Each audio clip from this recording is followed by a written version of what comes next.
Hi, everyone. Liz Collin here. Thank you for joining us, and welcome to Liz Collin Reports. It's a place where we will tackle some tough Minnesota topics, hear from newsmakers about things you need to know, and bring some voices to the table that are typically set aside or silenced for pushing back against the popular narrative. Meaningful Minnesota conversations. And that leads us right into today's guest. You likely know them for their social media posts, reporting hour by hour what's really happening across the Twin Cities, and specifically Minneapolis when it comes to crime. Crime Watch Minneapolis doesn't hold back, going after politicians, the mainstream media, and the so-called justice system, while pointing out the problems leading to the danger we're seeing play out all across the metro. While suggesting people follow Crime Watch, one writer also issued a warning to say that adding Crime Watch Minneapolis to your regular reading can lead to depression. The truth about what's happening in our cities is overwhelming, the writer said, but it needs to be told. And I couldn't agree more. So with that, I would like to welcome the person behind Crime Watch to the program. First of all, thank you for joining us and being willing to speak out. Now, I think our audience is going to notice right away that you're going to sound a little weird. We want to explain that. We are doing this off camera today because of safety concerns that you voiced to us and wanting to conceal your identity. And I was hoping you'd explain that to begin with here, what you've had to deal with putting these posts out there. It certainly hasn't been an easy road to report the truth, has it? Right. So I've been doing Crime Watch for 12 years now, coming up on 12 years this fall. And of course, I report on dangerous people, violent criminals. So they don't like me, their families don't like me. There are a lot of political players out there, people in the social justice community that don't like what I'm posting about. They don't want me promoting more jail time for criminals or calling out criminals for the crimes they're doing. So I've had threats, direct threats, death threats. So I do try to conceal my identity. All good reasons to remain anonymous. And take us back to how this all started. I know this all came about long before the day and age of social media. Well, I've been involved in public safety activism since the mid-2000s, which is just about the time, social media started burgeoning. Facebook and Twitter were born around the mid-2000s. But I launched Crime Watch around 2010, and I would say that social media was in full swing at that point. And so I did launch Crime Watch in 2010 with just one Facebook page in the neighborhood where I live. And it came about because at the time, you could sign up with the Minneapolis Police Department to be notified about crimes that were happening in your immediate neighborhood. Well, I came to find out that my neighbor had had their garage broken into and a bicycle stolen. And I was like, why didn't I hear about this? Why didn't I get the email that I was supposed to be getting about this? And it made me mad. And I wanted to know what was happening in my neighborhood. And I thought, well, I'm just going to do this. And so I started the Facebook page, and I envisioned it would be a place where people could post about what happened in the neighborhood, and people could be informed and whatnot. It just kind of grew out from that. So 12 years ago, speaking of growing out from that, 12 years ago, one Facebook page, and what have you grown to now when it comes to your platforms and how many followers you have? So yeah, started with one Facebook page, and like I said, I have them split up now into the 5 precincts of Minneapolis. So the one I started in my neighborhood in the precinct where I live. And I soon realized that, everybody wants to know what's going on. So I, over the next few months, launched a page for each of the 5 Minneapolis precincts: downtown Minneapolis, the 2 South Minneapolis precincts, North Minneapolis, and then the 2nd precinct, Northeast and Southeast Minneapolis, U of M area. And I thought, people want to know what's going on in their neighborhood. If you live in South Minneapolis and Linden Hills, you don't necessarily want to have your feed filled up with what's going on in North Minneapolis. It might not be important to you. So that's why I split them all up. And then also, I think a few years ago, I did a general Twin Cities page because people wanted to know about the suburbs. So that came about. I have a page specifically for predatory offenders, where it posts sex offenders and whatnot on that. So I think I have about 10 Facebook pages. At last count, I can't remember, and the Twitter account. So yeah, it's grown quite a bit. Okay, you don't seem to want to give yourself credit, but you have about 300,000 followers. It's at least that, yes.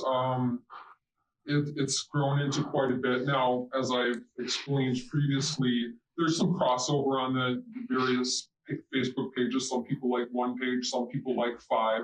So at last count, it was nearing 400,000 total followers across the page. You have to account for the crossover, people who like multiple pages. So I think I'm comfortable saying that all in all, it's probably at least 300,000 followers across Facebook and Twitter, and I've got Instagram and whatnot too. A lot, yes. And I think a lot of people are wondering too why you do this. You just talking to you even for a few minutes, you can tell this is something you're passionate about, but you really are relentless. Well, yes, and I think that you could use the word obsessed. That's okay.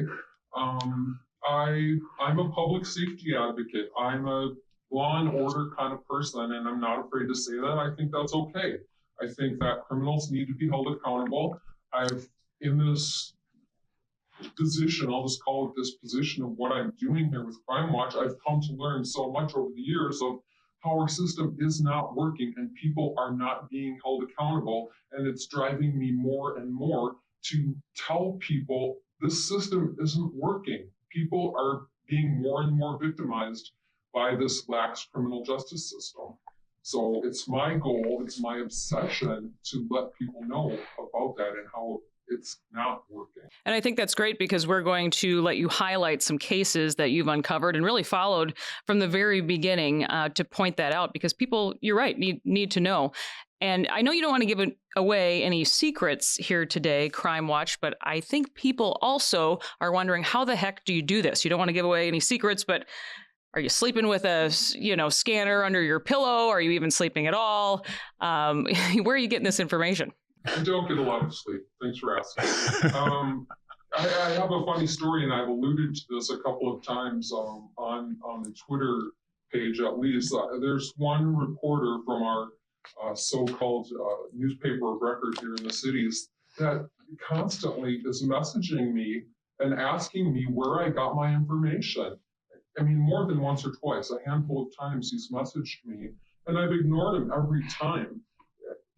I'm like, I'm doing your job, and you have the gall to message me and ask me for my sources. So it's just funny, but it's just been years and years of finding where I can find information. I do have a couple of what I'll call secrets that I can't believe that the media hasn't figured out how I'm getting some coming up with it. So I've developed sources, and then especially in the last 2 or 3 years, as my followership has grown, obviously since the post-COVID and post-riots, crime surge and everything, I think that people are coming to see that I can be trusted, I've got integrity.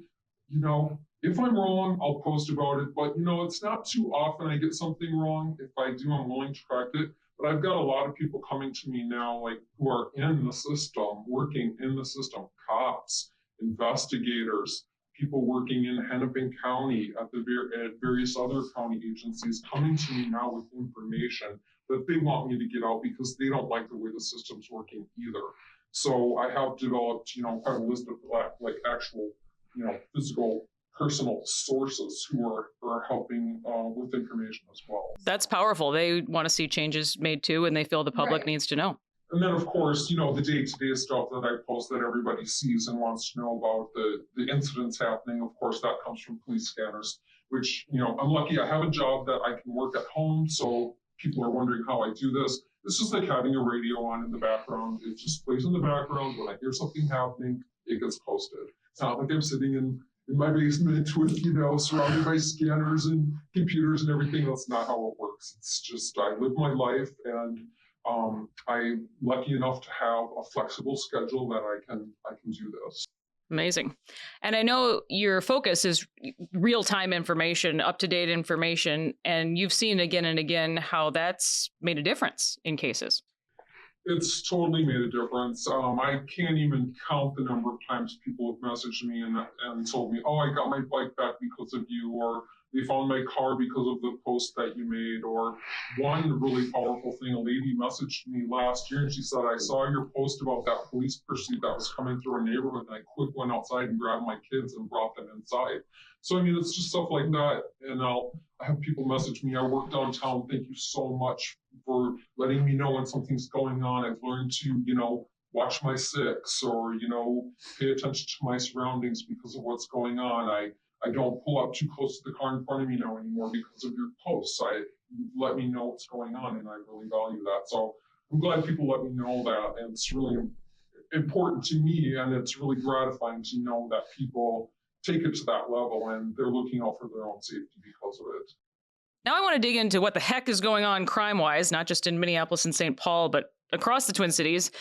And from where you sit, you likely know better than anyone else. Crime is at historic levels. Minneapolis recorded 97 homicides last year, tying the all-time record set more than 20 years ago. St. Paul, there were 38 homicides, the most ever. How difficult from where you sit has this been to watch, and what do you want people to know about what's really going on? Well, it is hard. And I want people to know, the point I want to make is that the violent crime started edging up before the COVID lockdowns and the restrictions and the riots. The violent crime started edging up in 2019, and I was posting about all of that. But I think what we've seen happen here, this did not come suddenly. This did not come out of a vacuum. It didn't come out of the lockdowns or the riots. This was a boiling pot ready to boil over, and that was just the tipping point that sent all this out there. We have a weak criminal justice system in Minnesota, the entire state, and on top of that, extra weak county prosecutions that keep spinning criminals through the revolving door. So then you get to a point where you've got these government restrictions because of the COVID lockdowns, people aren't working.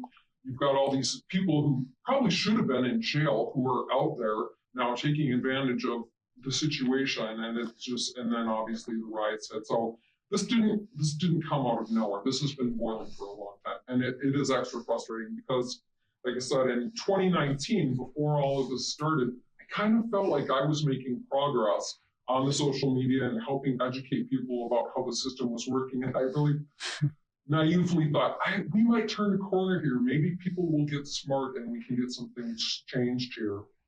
And then all hell broke loose. So, and we just took so many steps backward with them letting people out of prisons, not wanting to prosecute people because of COVID. It's not publicized, but there are plenty of cases that simply just didn't even get prosecuted because the prosecutors waved it off, that they were just so overwhelmed with everything that was going on. So you had a lot of people committing crimes that weren't even being looked at for prosecution.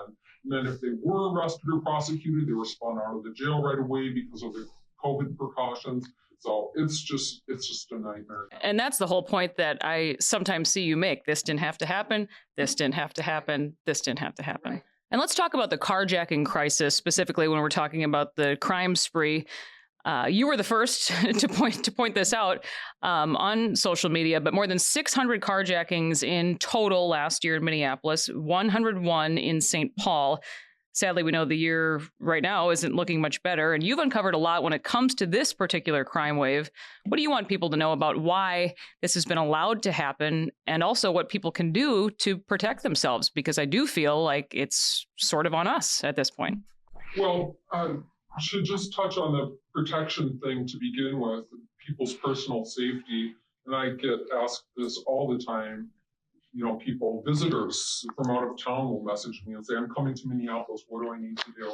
And I tell everybody, just be situationally aware. Give yourself space. Do not let any strangers get in your space for any reason at all. None. Don't roll down your window if somebody's knocking at it. Leave space in front of your car to get out. Be aware of somebody bumper tapping you from behind, trying to get you out of your car on the premise of a fender bender or something. Drive to a safe place, drive to a precinct. Just be really safe, be situationally aware, be aware when you're getting in and out of your car, of people approaching you. Don't hold your phone in your hand when you're out in public. Don't hang your purse on a chair, those kind of things. So that. What was the second part of the question? Things that we never really even had to think about before, but just focusing on why this has been allowed to happen. Well, with the carjacking thing in particular, and I've said this over and over, there may certainly be some groups of kids out there that are doing this for fun or crimes of opportunity or something, but I genuinely believe there's a terrorism component to a lot of this that's going on. You've got, and the police know who the people are who are doing this. It's virtually boils down to these repeat offenders, a group of what they say, 50 young people to early adults or whatever. And I just really believe there's a true terror component to it, that they want to terrorize the victims. If you look at some of the areas and people that are being terrorized or targeted, they're going after older women in nicer neighborhoods. They're using gratuitous violence on these women. These women are going to give up their cars. You don't need to kick them in the face. So it's really all about just terrorizing, inflicting terror on the victims. And I think that's born out of some really irresponsible rhetoric coming from people in leadership positions. You know, you've got people in leadership positions hammering into young people that they're victims, that they're oppressed, that they're owed something. And so these young people who probably can't think clearly in the first place are being hammered with these messages of, you need to get revenge, you're owed something. And so they go out on these terror sprees. That's really what I believe a lot of it boils down to. And I think I could be proven right on that if anybody would be willing to step up and really talk about that from within the system. I think it's a well-known fact. And you've posted about how social media being a component of this as well. We're living in a society now where these kids want to brag about what they're doing. They're not keeping this a secret in many cases. And you've tracked that too. I have followed some of those accounts, and people are always asking me, why do you let these little, I'll just use the words, these gangbangers and thugs and whatnot comment on your posts? And I'm like, well, cops look at my pages, and so if it helps them make a connection to these kids who are bragging about this and laughing about it, then so be it. I'm going to leave their posts and their comments up there so that they can be, hopefully tracked down at some point. But I think, these kids that are flashing and bragging on social media, they simply know that there are no consequences, and that's been proven as well. Sheriff Bob Fletcher's been really vocal on this. Ramsey County Sheriff Bob Fletcher, there are no consequences for these juveniles. They get brought to the facility and they can essentially walk out an open door. There's nothing holding them there, and they're out committing crimes the same afternoon they were arrested earlier. If there is even a facility to put them in. Right. That's a whole nother issue with space when it comes to the justice system in Minnesota. And that leads us into that revolving door that you alluded to before, Minnesota's justice system. That's always like air quotes I'm doing right now, I suppose. But I know a frequent topic of your posts, people with many past felony charges allowed to commit more crimes, let out with light sentences. I know just recently you highlighted the story of Derek Fassig. This is a man accused of recently kidnapping a woman at gunpoint in Minneapolis, charged with 3 prior felony convictions for basically doing the same thing 5 years ago. What do you know about the revolving door, and why has that been allowed to continue? So the revolving door is a vast topic, and we could talk about that a lot and go down a lot of different roads about that. But to focus in on Derek Fassig specifically here, and I want to tie it into another heinous case, and also what I consider to be a heinous false narrative being pushed by some in leadership about kind of why these things are happening now. Specifically in the Derek Fassig case, he's a Native American. His victims have all been Native American women.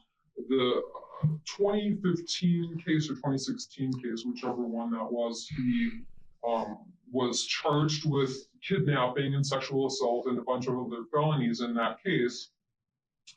What had happened in that case was he ended up luring a woman, resulting out of the Standing Rock encampments, protest encampments up there somehow. And she ended up with him after that, and he ended up sexually assaulting her, basically holding her captive and hostage. And she came forward at one point during the process after he was charged and was just outraged that prosecutors were apparently getting ready to dismiss a bunch of the charges against him. So, which they did. They ended up dismissing 3 or 4 of the charges, the sexual assault charges and some other charges I can't remember specifically. And then he ended up being convicted on the kidnapping charge alone. And of course, so she was a vocal, willing victim, willing to come forward and tell her story. And yet they still offered him a plea bargain and dropped a bunch of these charges. So I think the excuse that prosecutors fall back on a lot is, oh, we don't have cooperative victims, so we have to make these plea bargains with these offenders, otherwise we wouldn't be able to get a conviction. But here you have that particular case where this victim was very vocal. She was willing to come forward and testify probably at court, but they still gave him this plea bargain, and then he was out a few years later. So then tying that, sticking with this Native American theme here, so 2 years ago in 2020, there was a man named Sheldon Thompson, and he murdered a woman up on the Fond du Lac Reservation. And I got digging into his prior criminal history, and it turns out he had a lengthy history of violent crimes. And at every turn of the corner in the criminal justice system, he was spun out the door with virtually 0 consequences. I did a big post on this, and I can maybe put that up for people later. But then he ended up killing this Native American woman and her son up on the reservation. And I basically said in my post, this was a murder waiting to happen. And the reason I'm tying that into Derek Fassig, Sheldon Thompson was also a Native male, and his victim was a Native American female. And I want to bring that up specifically because what we have now is our Lieutenant Governor, Peggy Flanagan, has started this task force a while ago called the Indigenous Women's Missing and Murdered Indigenous Women Task Force, looking into why Indigenous women are being murdered and harmed and disappearing. Well, if you look at the materials associated with Lieutenant Governor Flanagan's task force, it focuses on everything but the problem, which is the perpetrator himself and the system that keeps spinning these men out through the revolving door, giving them plea bargains and allowing them to go back into society and continue harming women. So I want to call out those kind of false narratives that are being pushed by our very own people in government trying to misdirect away from the real problem. And the real problem is our lax system. And people need to understand that. These men shouldn't have been out. That's the bottom line. And that's right. The narrative, you're talking about pointing the finger at politicians, judges, the media. But I also think I don't want to bury the lead either about how much of a role the whole defund the police movement has played in what we're seeing now.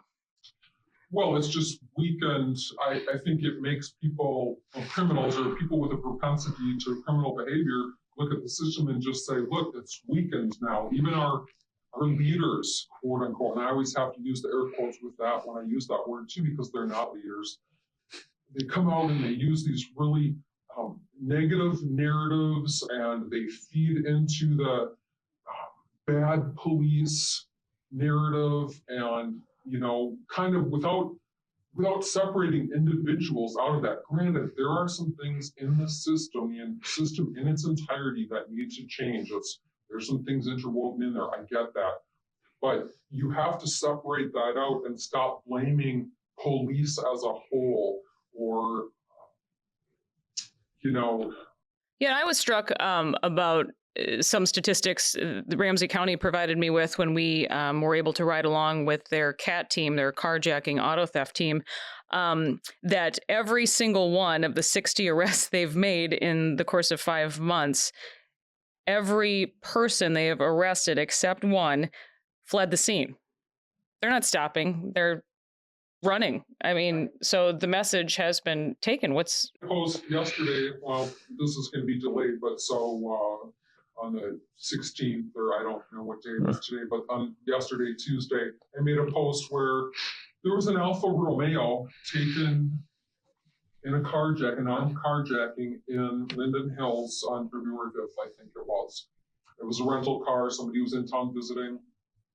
Apparently the guy had an Uzi, as it was described by the victim, in the middle of a Saturday afternoon at 1 o'clock, carjacked this Alfa Romeo and another vehicle. Well, so this Alfa Romeo has been out there traveling around for 2 weeks. I keep hearing dispatches about it. Police will see it, it gets away. Well, so yesterday they found it again in North Minneapolis. It was occupied rolling. And the officer following it, he was in an unmarked squad and he was waiting for marked squads to come and back him up. Meanwhile, the sergeant was also in the dispatch questioning about, well, when's the last time we saw this vehicle and that was actually involved with a weapons incident?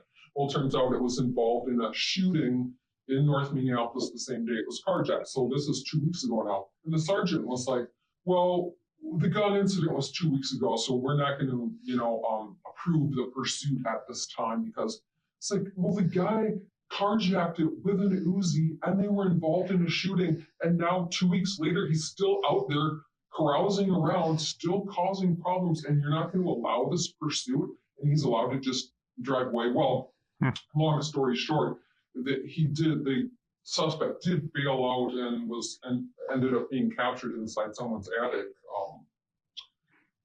in North Minneapolis. But still, I mean, you've got these ridiculous policies that don't allow pursuits, and I get the danger of it. I get that it's a very dangerous thing to do. We've seen tragedies occur out of that. But there has to be some reasonable policy where you've got these armed criminals who have just no fear of anything anymore, and they know they can just step on the gas and get away.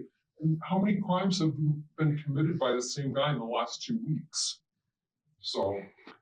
And we know that Democrats and Republicans have all come up with their public safety plans, talking about that in St. Paul this year. Of course, a huge issue going on. And that's kind of my question to you. Do you actually see light at the end of the tunnel at this point? Can you point to something? If we do X, Y, Z, we're going to be in a better place? Or do you feel like it's just more white noise? I do not see a light. I'm sorry to say that, and that may be disappointing to people, but this is something you can wave a magic wand over and have it change. Even if you did, let's say, wave a magic wand over and say, we're going to hire, in my mind, we need 1,000 more police. We needed 1,000 more police before this even started in Minneapolis. So let's say you waved a magic wand and said, we're going to hire 1,000 police. Well, there aren't any police out there to hire, so they're not coming. It's going to be a trickle-in situation. This, like I alluded to before, this criminal justice system didn't come out of a vacuum. This has been building for years and years. We've had politicians and people in leadership positions actively working to weaken our system and not hold criminals accountable. If you waved a magic wand and said, we're going to change this, you've got to get a lot of agreement. This all happened with, like, in the legislature, in the Sentencing Guidelines Commission. All of this stuff takes a lot of time. It's not going to happen overnight, and I have no hope that any of the important bills will get passed in the legislature this year, because you aren't going to get the bipartisan agreement on some of these really important ones, like Novotny has a bill out there essentially turning some crimes into a three strikes thing, kind of keeping criminals in prison. Well, Democrats aren't going to agree to that. So that bill's not going to go anywhere as much as I'd like it to. So nothing is going to change anytime soon. Now, that said, it does seem like a fair amount of people have been arrested and are being prosecuted. The feds have stepped in to kind of take over prosecution on some of these bigger cases. So they're making a dent in some of the offenders, but there are new offenders taking their place all the time. As we're seeing, every time I see a big carjacking arrest, I'm like, oh, wow, maybe it'll slow down. It doesn't. There's new offenders taking their place. So, no, I don't see an end in sight. It's a long story short. But I was guessing that was your answer, but it is still sad to hear that. I think disappointing for many of us. And I know that probably to keep your sanity, you have really a great sense of humor. That's why I've drawn to your post for many reasons, that being one. But we have a fun bingo game people can participate in, memes. I guess, is that kind of how you keep sane? That if you weren't laughing, you'd be crying all the time? Right. I mean, sometimes I get a little pushback on, making fun of all this stuff or mocking it or the bingo games or whatnot. But really, it's just born out of the absurdity that this has become.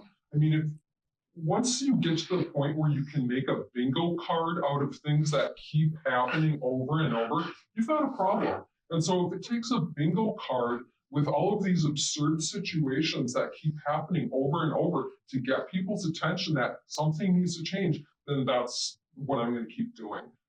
Are you worried at all about censorship? I know that sometimes you've been kicked off a platform here and there, nothing major, but does that worry you moving forward? I've suffered a few bouts of, not being able to post for a few days here or there on one platform or the other. And it is tricky. Twitter's got all these new rules in place all of a sudden over the last couple of months about media and stuff like that, like pictures and videos. And so I'm a little worried about what I can and can't post as far as like suspect pictures, let's say, surveillance video that somebody sends me. So I'm a little worried about that. I haven't had too many problems so far, but definitely worried about censorship. I get messages all the time like, I'm not seeing your posts. I have to physically come to your page to look for them. So I definitely feel like something's going on where my material's being tamped down somehow. It's not free flowing into people's. I have 56,000 followers on Twitter alone. Yet if you look at the interaction rate on posts that really should be getting a lot more interaction, it's less than 100 people. So I think somewhere along the line, I'm losing viewership or visibility. We have to point out too that you're not doing this for money. You do accept donations, but you've received a lot of support, and especially as of late for this critical service, which is also kind of a head scratcher as to why you do this. Well, right. And like I said, the whole thing was born out of my own passion for something, my own values and my beliefs in right and wrong, and that people should be held accountable. So, of course, I was doing it for those reasons, and I've done it for free this entire time. It was 2 or 3 years ago now that one of my followers actually said to me, look, I want to support you. This work that you're doing is really, really important, and you deserve to get paid for it. And he talked me into setting up the Patreon account, which I was glad I did it, because now as time has gone on and everything has happened, I've gotten a few patrons on there that do have regular, it's a subscription thing basically. I don't put anything behind paywalls, I never will.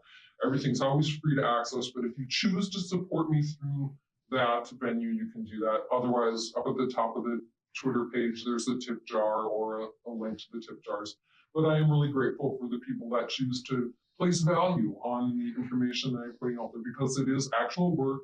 It has turned into a full-time job. And then some. I was kind of explaining to you before we started here that my own job did take a hit as a result of the COVID lockdowns. I was impacted. I lost several months worth of income. And then, of course, the riots hit after that, and I was really immersed in reporting and what I felt was really important information that people needed to know. It became a full-time job. And so I've been really grateful for the people who have stepped up to donate and support what I'm doing, because it is essentially, it's a job now. It's my job now. And we're grateful and happy to say also that your work is featured on alphanews.org, so people can always check it out there. Yes, thank you. And I'm really grateful to Alpha News for giving me the platform to boost my work. And they approached me 3 years ago and said, look, we've noticed what you're posting about, and we think people really need to hear what you're saying. So I'm grateful that they gave me that opportunity. And 2 final questions for you. Does anything surprise you anymore? And what helps you keep hope alive?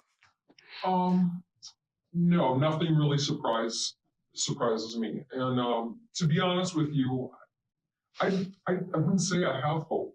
I mean, honestly, I don't. I feel like we're going feet first into the wood chipper here, and all that's left now is screaming. So I'm not sure that there's a lot of hope. And like I explained before, anything that's going to change is going to literally take years to turn around, especially with where we are now. It's spreading outside of Minneapolis and St. Paul into the second and third ranked suburbs now. So that's just the effect now of what's happening, and that's going to take so long to reel that back in. Well, it's going to take a while to reel back in that visual of the wood chipper. We're like straight on the set of Fargo right now. But, that's really what I appreciate is, how candid you are. And I think a lot of us are just grateful for that information. And we are so hopeful that you'll continue. Well, thank you. I appreciate you giving me the time to express my opinion and my thoughts. Thank you for being with us today. That will do it for this episode of Liz Collin Reports. A special thank you to my podcast producer, Andy Schmidt. We are planning to be here often to keep meaningful Minnesota conversations going. Be sure to subscribe on Apple Podcasts, follow on Spotify or any other podcast platform. And finally, make sure to share this. Give a 5-star rating. No pressure, but please do. Have someone you'd like us to chat with or a story you'd like us to tackle? Email tips@alphanews.org. Thanks again for tuning in. We'll see you next time.